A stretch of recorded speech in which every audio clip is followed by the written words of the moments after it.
ఈ స్ట్రైక్లోకి వెళ్తే ప్రజలు ఎటువంటి ఇబ్బంది పడతారంటే ఏం చెప్తారు?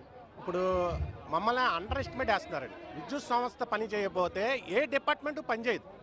ఇప్పుడు ఏ డిపార్ట్మెంట్ పని చేయాలన్నా మనకి కరెంట్ ఎంతో అవసరం.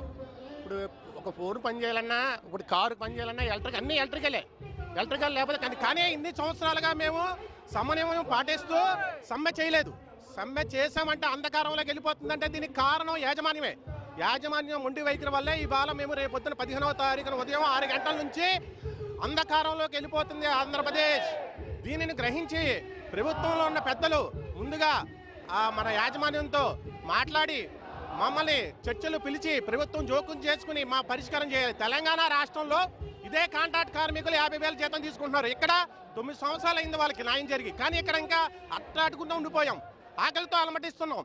ఎందుకు కారణం ఎవరు? యాజమాన్యమే కారణం. ఇక్కడ కాంట్రాక్ట్ కార్మికులు చేసుకున్న ఏంటి ఈ పాపం? అక్కడ ఆంధ్ర ఇది తెలుగులే, మనం తెలుగులమే.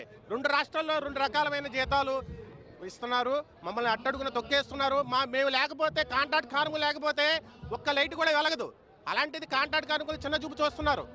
అందుకనే ఈ రోజు మేము పెద్ద ఎత్తున ఇక్కడికి రావడం జరిగింది. రేపన్న రోజున ఆంధ్ర రాష్ట్రం చీకట్లోకి వెళ్ళడానికి కారణం యాజమాన్యం అని మేము తెలియజేసుకున్నాం. ఇన్ని సంవత్సరాల నుంచి ఈ ఉద్యోగంలో నేను 22 సంవత్సరాల నుంచి 2002 నుంచి 23 సంవత్సరాల నుంచి చేస్తున్నాను. కానీ ఇక్కడ మాత్రం మాకు అరాకొరా జీతాలతోనే ఉంటున్నాం. కాంట్రాక్ట్ కార్మికులు తీగల మీద కాలిపోతున్నా సరే మెడికల్ పాలసీ లేదు. ఇవాళ ఒక కార్మికుడు కానీ ఏదైనా యాక్సిడెంట్ అయి చనిపోతే కాకిల్లా మాడిపోతుంటే మెడికల్ పాలసీ అనేది ఇవ్వటం లేదు. మరి ఎక్కడో రోడ్డు యాక్సిడెంట్ చచ్చిపోతే లక్షలు ప్రకటిస్తున్నారు. మరి మా కాంట్రాక్ట్ కార్మికులకి ఎందుకు ఇవ్వట్లేదు? విద్యుత్ కాంట్రాక్ట్ కార్మికులకు వెలుగులిస్తున్న జీవితాల్లో ఇప్పుడు కూడా చీకటే అలుముకుంది.